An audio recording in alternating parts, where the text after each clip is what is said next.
بگو روزت را بشکن. به امر چه کسی روزه گرفته ای که نمیتوانی برای نجات خیش سخن بگویی؟ تو فکر میکنی روزت قبول است؟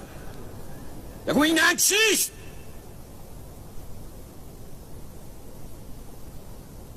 یعنی چه؟ به چه اشاره میکنی؟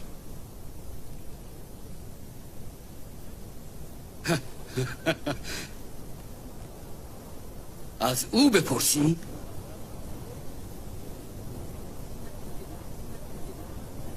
ما را به مسخره گرفته ای؟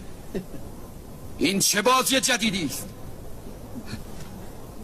از ما میخواهد با این بچه سخن بگویی. مریم، تو ما را دیوانه فرض کرده ای؟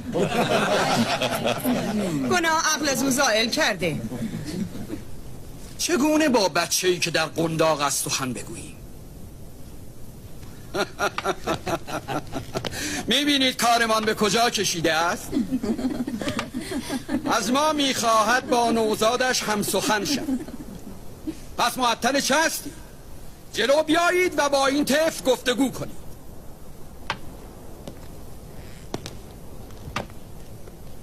جناب هیلر، جناب صدقیا، جناب یربا، جناب ناتان، کاهنان بزرگ، اغلای شهر، خردمندان یهود، چرا این خواسته را اجابت نمی کنید؟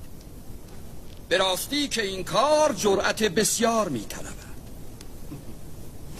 پس بگذارید من خود پیش قدم می شوم. آری، من از طرف همه شما که در اینجا حضور دارید و شاهد هستید با او سخن میگویم. بچه جان، تو کیستی؟ خودت را برای این جمع معرفی کن تا همه بدانند. و آنگاه طفل در آغوش مادر لب به سخن گشود و گفت: من عیسی مسیح بنده خدا هستم.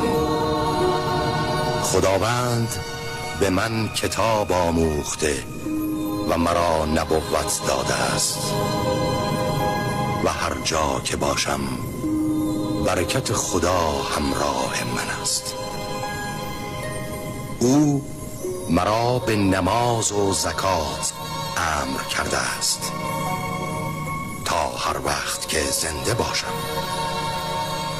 و من مأمورم که با مادر